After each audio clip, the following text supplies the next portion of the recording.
Hello friends, good morning. Welcome back to Jet Plus Academy channel. Today I am going to discuss about most important biological topic asexual reproduction. ठीक है, उसमें asexual reproduction में fission topic one or other way direct या indirect way board exam test board में जरूर पूछा जाता है। ठीक है, तो इसलिए इसके आंसरिंग को कैसे करेंगे या वास्तव में फिजन होता कैसे है, इसके मैकेनिज्म को आप सबसे पहले समझेंगे। ठीक है, तो जब आप लोग को क्वेश्चन आता है वीडियो प्लीज पूरा लास्ट तक देखिएगा। ठीक है, जब इसका कोई क्वेश्चन आता है तो आप लोग पेरेंट सेल दो डॉटर सेल्स में चेंज हो जाती है, डिवाइड हो जाती है, यह है फिजन। इस तरह आंसरिंग नहीं की जाती है। जो टॉपर्स निकलते हैं वो आंसरिंग किस ढंग से करते हैं, उनका तरीका बिल्कुल डिफरेंट होता है, यूनिक होता है। जो चीज़ें पूछी जाती हैं in according to that they answer. ठीक है, मैं आपको बता रहा हूँ जैसे आपको फिजन आता है तो fission how will you define, how will write the answer of fission जो है। ठीक है, और देखिए फिजन में क्या होता है कि सबसे पहले ये 4 पॉइंट्स को all these 4 points you have to remember in your mind while writing the answer in the board exam. ठीक है, सबसे पहला है न्यूट्रिशन ऑप्टिमम साइज, दूसरा है karyokinesis, this is karyokinesis, next cytokinesis, then daughter cells. ठीक है, ये 4 पॉइंट्स को आप ध्यान में रखिएगा। यूनिसेलुलर ऑर्गेनिज्म चाहे कोई सेल होती है वह उसके अंदर क्या होता है, न्यूक्लियस होता है, साइटोप्लाज्म होता है, right. Suppose that amoeba unicellular organism, हम अमीबा को ले लेते हैं, ये लीजिए अमीबा को हमने ले लिया। ठीक है, अब इसका हमने एक न्यूक्लियस को कर दिया है, यह अमीबा, दिस इज अमीबा, और यह इसका एक न्यूक्लियस है। ठीक है, दिस इज न्यूक्लियस, और इसमें यह साइटोप्लाज्म है, जो भी प्रोटोप्लाज्म न्यूक्लियस से बाहर और सेल मेम्ब्रेन के अंदर होता है that is known as cytoplasm. ठीक है, तो फिर अंदर क्या, न्यूक्लियस के अंदर जो प्रोटोप्लाज्म होता है उसको न्यूक्लियोप्लाज्म बोलते हैं। ठीक, ये अपनी जगह है। जब पढ़ते हैं आप सबसे पहले कोई भी पेरेंट सेल, आप जानते हैं ओनली वन सेल, इसमें सेक्सेस असेक्सुअल रिप्रोडक्शन में सेक्सेस यानी मेल सेक्स और फीमेल सेक्स इन्वॉल्व नहीं होते हैं। इसमें सिर्फ एक पेरेंट सेल ही वह न्यूट्रिशन के जरिए वह सोमैटिक डिवीजन होता है, सोमैटिक डिवीजन के जरिए वह 2 डॉटर सेल्स में चेंज हो जाती है। ठीक है ना, अगर 2 डॉटर सेल्स में चेंज होती है तो उसको बोलते हैं बाइनरी फिजन। फिजन भी 2 तरह का होता है, बाइनरी एंड मल्टीपल। अगर 2 डॉटर सेल्स में चेंज होता है तो बाइनरी फिजन है। ठीक है, और 2 से ज़्यादा यानी 3 या 3 प्लस में अगर चेंज होता है सेल्स में, डॉटर सेल्स मतलब संततियों को उत्पन्न करता है, तो वह होगा मल्टीपल फिजन। तो सबसे पहले फिजन की जो मैकेनिज्म को समझिएगा कि सबसे पहले first of all nutrition, cell जो है न्यूट्रिशन करती है। आप जानते हैं जब इवोल्यूशन थियरी दी जाती है डार्विन्स का वार्म लिटिल पॉन्ड में से सारे माइक्रो एंड मैक्रो मॉलिक्यूल्स मिल करके, ठीक है, इनऑर्गेनिक मटेरियल्स मिल करके, ऑर्गेनिक मॉलिक्यूल्स मिल करके फर्स्ट प्रिमिटिव सेल कोसर्वेट को तैयार करते हैं। अब वो फर्स्ट प्रिमिटिव कोसर्वेट सेल जैसे ही पहला ग्लूकोज मॉलिक्यूल अपनी बॉडी के इनसाइड किया, उसी समय से आर्थिक दास्ता, एक पेट की गुलामी बोलते हैं ना, सारी दुनिया सारी जिंदगी से पेट का खेल है। तो पहली कोशिका जिससे फिर जीवन की उत्पत्ति हुई, ठीक है, उसने जब फर्स्ट ग्लूकोज मॉलिक्यूल को अपने अंदर इनगल्फ किया, तभी से आदमी की, इंसान की या सारे जीवों की, ठीक है, यह आर्थिक दास्ता शुरू होती है। ठीक उसी तरह कोई भी मान लीजिए यूनिसेलुलर ऑर्गेनिज्म या सेल है, सबसे पहले न्यूट्रिशन करती है, यानी अपना खाना पीना खाती है। खाना पीना खाने के बाद यह बिल्कुल ऑप्टिमम साइज मीन्स ये ऑप्टिमम साइज पूरा बिल्कुल ये बढ़ जाता है, यानी बिल्कुल मोटा हो जाता है। जैसे आप खाना खाते हैं, 6 दिन से रेगुलर आप खाना खाते जाते हैं, मोटे होते जाते हैं। तो कोई भी पेरेंट सेल जो होती है यह न्यूट्रिशन करके, ध्यान से समझिएगा, इसको अपने ढंग से आप बनाइएगा, यह न्यूट्रिशन करके सबसे पहले ऑप्टिमम जो मैक्सिमम साइज गेन कर सकती है वो मैक्सिमम साइज को गेन करती है। क्योंकि मैक्सिमम साइज के बाद अधिकतम पहले ही बोल दिया, अधिकतम के बाद की कोई सीमा नहीं है, क्योंकि इसके बाद फटेगा। ठीक है, इसके बाद वह डिवाइड होगी। तो हमेशा ध्यान में रखिएगा मैक्सिमम यानी साइज गेन करने के बाद, ऑप्टिमम साइज गेन करने के बाद सबसे पहले यह पहुंचता है सबसे पहले ऑप्टिमम साइज। न्यूट्रिशन से ऑप्टिमम साइज यानी मैक्सिमम साइज, शेप साइज यह गेन कर लेता है। और ऑप्टिमम साइज गेन करने के बाद सबसे पहले यह न्यूक्लियस जो है, यह न्यूक्लियस दो भाग में डिवाइड हो जाता है। ठीक है, ये इस तरह कुछ होता है, ध्यान रखिएगा। इसको आप मिटा देना ऊपर का हम। First of all unicellular organism या कोई भी पेरेंट सेल होती है, वह सबसे पहले न्यूट्रिशन करती है, न्यूट्रिशन करके ऑप्टिमम साइज यानी मैक्सिमम शेप साइज गेन करती है। और मैक्सिमम साइज गेन करने के बाद इस ऑप्टिमम में सबसे पहले यह न्यूक्लियस दो पार्ट में डिवाइड हो जाता है और अलग अलग हो जाता है। ठीक है, क्योंकि न्यूक्लियस को कैरियन बोलते हैं, याद रखिएगा। न्यूक्लियस में होता है कैरियन। ठीक है, कैरियन बोलते हैं। ठीक, अब काइनेसिस में होता है division. Kinesis means division, karyon means nucleus, यानी न्यूक्लियस का डिवीजन सबसे पहले होता है। Just I am reminding you when I was teaching 10th board, यही टॉपिक था आपका जो इस सीजन में पढ़ा रहा था। तो उसमें मैंने बोला जो कि न्यूक्लियस डिवाइड होता है, यानी न्यूक्लियस फट जाता है, फट करके दो भाग में चला जाता है। तो देयर वाज बंगाली स्टूडेंट, तो वह माइग्रेटेड था, तो वो बोला अपनी बंगाली भाषा में बोलता है फट जाता है। तो हमने बोला कि जब पूरी तरह खा करके मोटा हो जाएगा, मैक्सिमम मोटा हो जाएगा, इसके बाद इतना जब खाएगा तो फटेगा नहीं। तो वह बिल्कुल शर्मा जाता है, इसलिए उसी की भाषा में मैं जवाब देता हूँ। ठीक है, कमान। तो यह न्यूक्लियस सबसे पहले न्यूक्लियस का डिवीजन यानी karyon means nucleus, kinesis means division. सबसे पहले न्यूक्लियस का डिवीजन होता है, और जब न्यूक्लियस का डिवीजन हो जाता है, पहला कंडीशन आपका न्यूट्रिशन, दूसरा स्थिति मतलब न्यूट्रिशन जरिए ऑप्टिमम साइज, दूसरी कंडीशन क्या होती है कैरियोकाइनेसिस, यह न्यूक्लियस का डिवीजन हो जाता है। ठीक है, न्यूक्लियस के डिवीजन के बाद थर्ड आता है साइटोकाइनेसिस। ठीक है, ध्यान रखिएगा। साइटोकाइनेसिस में जो साइटोप्लाज्म होता है वह एक एक न्यूक्लियस को लेकर के कुछ इस तरह का आता है। ठीक है, कुछ इस तरह का आता है। यह फ्रीजर खड़ा होता है, जो साइटोप्लाज्म होता है उसमें पूरी टोटल सेल में फ्रीजर खड़ा होता है।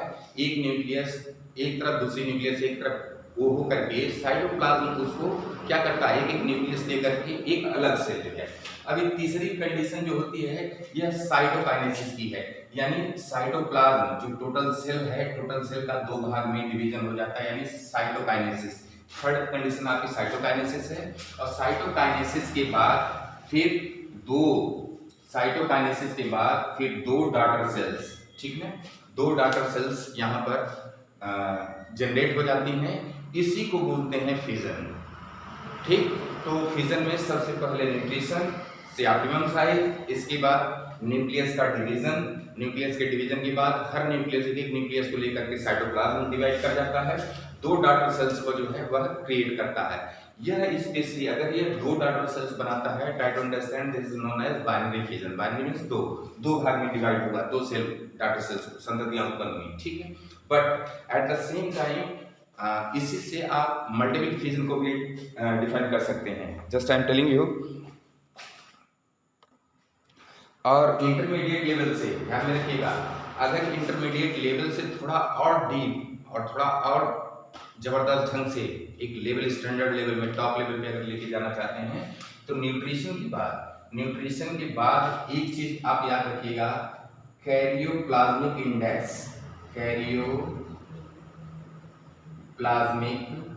इंडेक्स बोलते हैं इसको। यानी इसमें न्यूक्लियस, ध्यान में रखिएगा, न्यूक्लियस की शेप साइज और साइटोप्लाज्म, न्यूक्लियस और साइटोप्लाज्म का एक रेशियो होता है। ठीक है, जो न्यूक्लियस और साइटोप्लाज्म का एक रेशियो होता है, इसको बोलते हैं कैरियोप्लाज्मिक इंडेक्स बोलते हैं। ठीक है, जिसको इंटरमीडिएट वाले बच्चों में K.I के नाम से जानते हैं।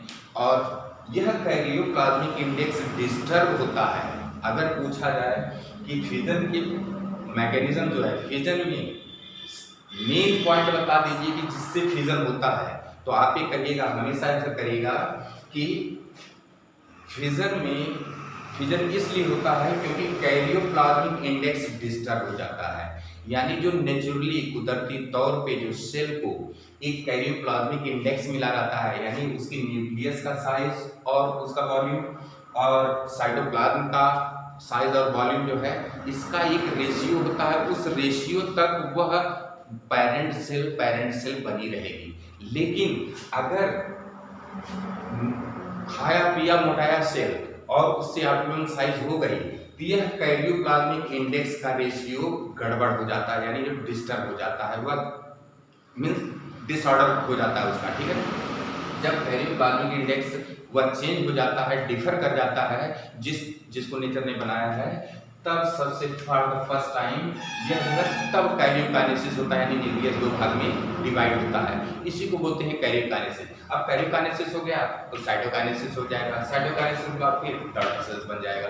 तो हमेशा ध्यान रखिएगा कि जो फिजन के मैकेनिज्म है उसमें कैरियोप्लाज्मिक इंडेक्स का डिफर होना, चेंज होना, डिस्टर्ब हो जाना, ये फिजन की पूरी जो है मैकेनिज्म को शो करता है, और वो सारा स्टेप्स आपका ये है जो है।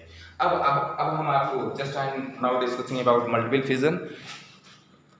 नाउ मल्टीपल फिजन को समझिएगा कि यहाँ पर सबसे पहले पेरेंट सेल होती है।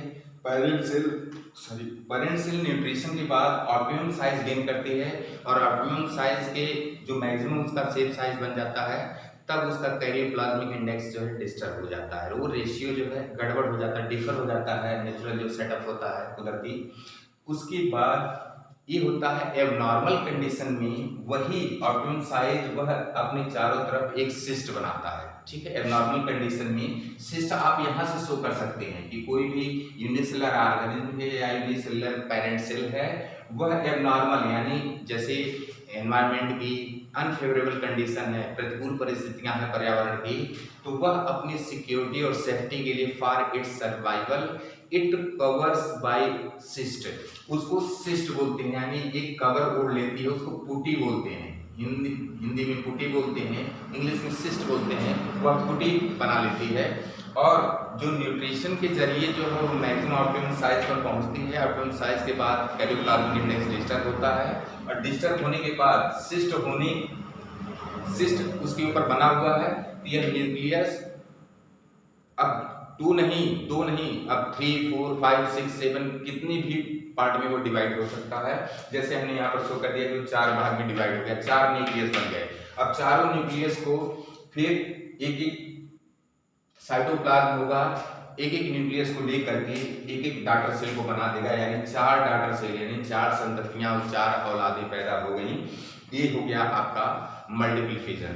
तो कभी भी ध्यान में रखिएगा 10th बोर्ड वाले बच्चे, यह असेक्सुअल रिप्रोडक्शन में फिजन जो है, फिजन में सिर्फ मैकेनिज्म बताया गया है। यह अमीबा है, बैक्टीरिया है, इसमें आपको देखने को मिलता है। ठीक है, तो मल्टीपल फिजन या बाइनरी फिजन की मैकेनिज्म को अगर आप समझना है तो सबसे पहले the same nutrition and optimum size, दूसरा आप बना लीजिएगा disturbance in karyoplasmic index, third one karyokinesis, fourth one cytokinesis, and fifth one generation of daughter cells. Right, तो यह 5 पॉइंट्स को अगर दे करके और फिगर में हमेशा ध्यान रखिएगा 10th बोर्ड वाले बच्चे, अगर फिजन आए तो मैं बोल रहा हूँ कि फिजन को अच्छे ढंग से फुल मार्क्स गेन करने के लिए जो डेफिनेशन 5 पॉइंट्स तो देंगे ही देंगे, उसके साथ साथ यह डायग्राम जरूर शो करिएगा और बता दीजिएगा कि यार न्यूट्रिशन ऑप्टिमम साइज गेन किया जो है। ठीक है, यहाँ कैरियोप्लाज्मिक इंडेक्स डिस्टर्ब हुआ, यह कैरियोकाइनेसिस है और यह साइटोकाइनेसिस है। इसके बाद पेरेंट सेल डॉटर सेल्स में कन्वर्ट हो जाती है। ठीक है ना, और जो यहाँ पर बनता है इस फिजन में ध्यान में रखिएगा, क्योंकि यहाँ जेनेटिक मटेरियल का ये सिर्फ जो है सोमैटिक सेल, जो सोमैटिक पार्ट होता है यानी बॉडी पार्ट होता है, सिर्फ उसका डिवीजन होता है, और यहाँ पर कोई किसी भी तरह का जेनेटिक एक्सचेंज नहीं होता है, यानी डीएनए का डुप्लीकेशन, रिप्लिकेशन किसी भी तरह का कुछ नहीं होता है। दैट्स वाई जो भी डॉटर सेल्स होती है बिल्कुल टू कॉपी, जिसको बोलते हैं ना SG2, सेम कॉपी, जैसे पेरेंट सेल उसी तरह की डॉटर सेल्स बनती है। और जबकि जब मियोसिस डिवीजन होता है, सेल का मियोसिस डिवीजन होता है जिसमें जेनेटिक मटेरियल का एक्सचेंज होता है, तो उसके द्वारा वेरिएशन आती है। वेरिएशन के कारण जो है जो संततियाँ उत्पन्न होती हैं वह क्या होती है, डिफर होती है पेरेंट से। बट इसमें जो है फिजन में यह सिर्फ सोमैटिक डिवीजन टाइप का होता है और इसमें किसी भी तरह का जेनेटिक मटेरियल का एक्सचेंज नहीं होता है। दैट्स वाई ये जो होती है SG2, जैसे बोलते हैं कार्बन कॉपी, तो वह बिल्कुल कॉपी उतर जाती है उसकी, ठीक है ना। तो प्लीज़ ये मैं इसलिए आप लोगों को दे दिया क्योंकि हाई स्कूल बोर्ड में सबसे ज़्यादा, और देख लीजिएगा 100% इसको आना ही आना है, वन और अदर वे इसको आना है, ठीक है। तो प्लीज़ अगर आपको अच्छी लगती है वीडियो, अगर लगता है कि हाँ ये टीचिंग हमको हेल्प कर रही है, अगर आपको अच्छा लगता है तो प्लीज़ मैक्सिमम लोगों तक आप इसको शेयर करिए, ठीक है, ताकि जैसे आप बेनिफिटेड हों, so many maximum numbers of students be benefited from this video YouTube जो है, ठीक है। It's okay, thank you very much, मिलते हैं बहुत सुन, ठीक है, एक नए वीडियो के साथ।